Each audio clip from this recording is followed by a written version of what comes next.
Olivier Faure, c'est le Conseil de défense écologique prévu ce matin. La promesse, c'était de s'assurer de la prise en compte dans l'action de la politique du gouvernement de cette transition écologique.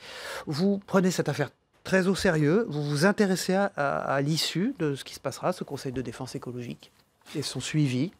Bien sûr, comme vous le dites, c'est une question sérieuse. Malheureusement, pour l'instant, il y a eu un premier conseil qui avait vocation... C'est le deuxième, oui. C'est le deuxième. Le premier a eu lieu 3 jours avant les élections européennes. Et il était principalement là pour dire que le gouvernement n'était pas inactif en matière d'environnement. La réalité a été très décevante malgré tout, puisqu'on a en gros renvoyé vers des commissions théodules l'ensemble des décisions qui devaient être prises. Mais évidemment, je serai attentif ce matin à ce qui se dira et je suis prêt à faire crédit au gouvernement pour tout ce qui ira dans le bon sens, parce que ce combat-là est un combat qui va nous mobiliser toutes et tous, mais je fais une observation malgré tout. On est dans un moment où le gouvernement va afficher une ambition écologique, et dans le même moment, en même temps, dirait le président, il va cautionner un accord de libre-échange avec le Canada, le CETA, que nous aurons à voter le 17 juillet prochain. Et il vient de nous dire qu'il était partisan de l'accord avec Bolsonaro, avec les pays du Mercosur. Et là aussi, on est dans une contradiction forte. Parce qu'on a d'un côté une ambition affichée, de l'autre une réalité qui est celle d'échanges qui vont augmenter le bilan carbone et qui vont permettre d'importer des produits qui sont des produits souvent qui sont produits avec, tout ce qu'il ne faudrait pas, pesticides, antibiotiques, etc. Et donc on a aujourd'hui une contradiction dans l'État même entre l'ambition affichée et la politique conduite par M. Macron. Marcelo Westphred. Le gouvernement assure que si les règles environnementales ne sont pas respectées, la France ne ratifiera pas l'accord avec le Mercosur. Vous ne le croyez pas donc? Mais j'observe que c'est le président de la République qui a lui-même dit que tout ça était très bien, qu'il suffisait que M. Bolsonaro annonce qu'il se plierait aux accords de la COP21 pour que tout avance. Sauf que les accords de la COP21, vous le savez très bien, ne sont pas obligatoires, ils ne sont pas engageants, ils ne sont pas sanctionnés. Et donc, vous pouvez très bien avoir un Bolsonaro qui vous dit OK pour l'accord de Paris, mais en même temps qui continue comme avant. Aujourd'hui, vous êtes député, on va voter la proposition de loi de la députée LREM Laetitia Avia contre les propos haineux sur Internet. Concrètement, ça va durcir les règles et Twitter, Facebook auront 24 heures pour retirer tout ce qui sera les propos haineux, injurieux, homophobes, etc. Vous la voterez, cette proposition de loi ?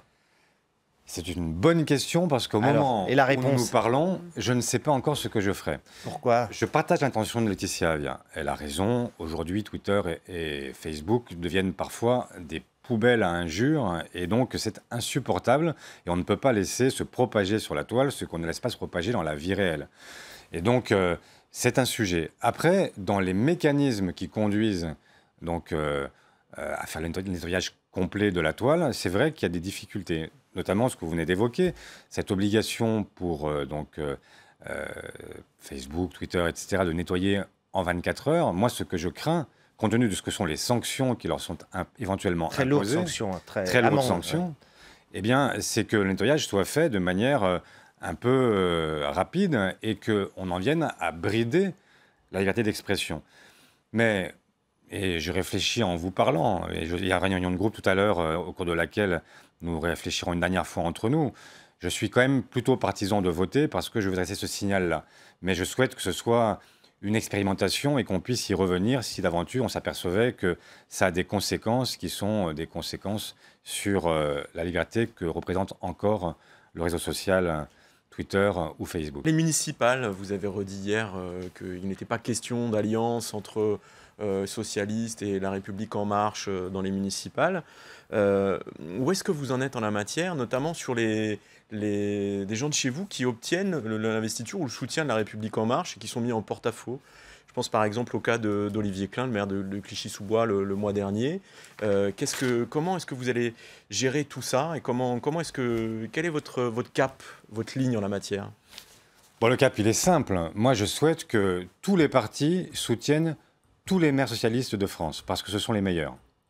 Donc voilà. Mais la réalité... alors, en l'occurrence, alors, donc, Mais- quand La République En Marche soutient un de vos maires, il n'y a pas de souci alors? Mais il n'y a pas forcément de souci, effectivement. Quand La République En Marche avoue son incapacité à trouver des gens qui soient meilleurs que les socialistes qui sont en place, je m'en félicite. Alors la nuance, elle est où quand vous dites pas d'alliance?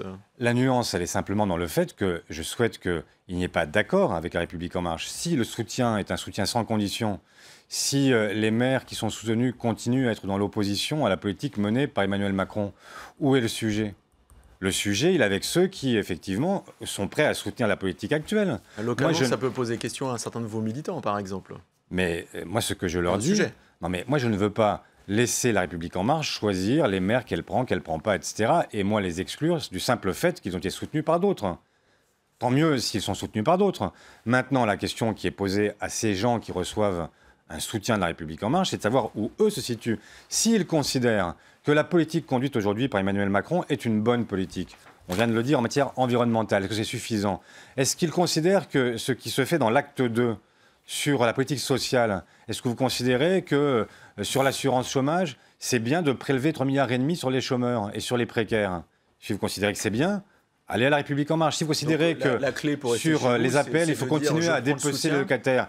Ok, partez à La République je En prends le Marche. soutien, la clé pour rester chez vous, donc c'est je prends le soutien, mais je déclare publiquement que la politique menée par le gouvernement est mauvaise, c'est ça? Bah, bien sûr, mais ce sont des élections municipales.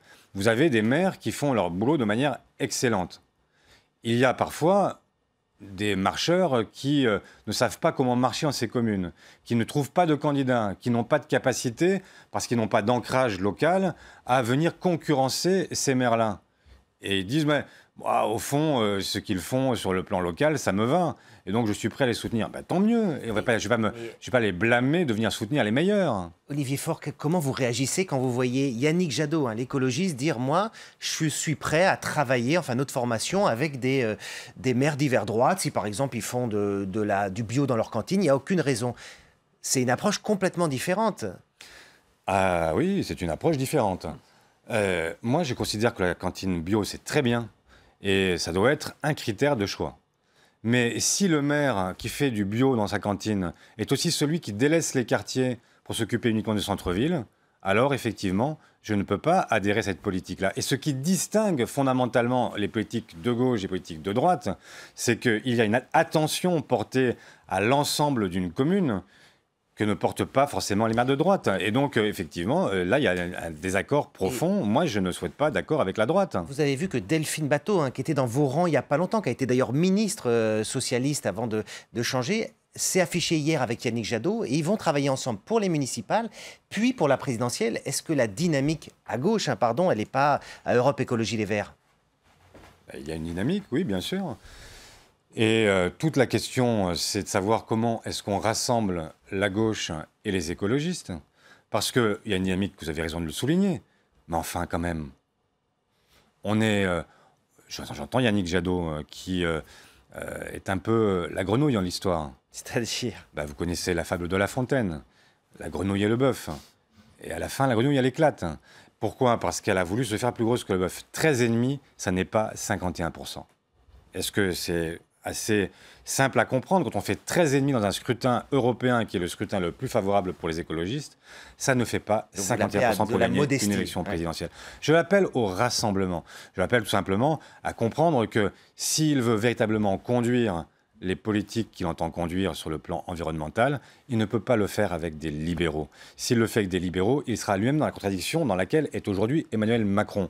Et donc s'il considère que ce qu'il dit n'est pas simplement une forme de gestion d'un stock électoral, mais que c'est bien la conquête du pouvoir qui est l'objectif, alors la conquête du pouvoir, pour l'exercer, pour être utile aux Françaises et aux Français, ça suppose de trouver une majorité. Et ce n'est pas en divisant qu'on trouve des majorités. Merci Olivier Faure.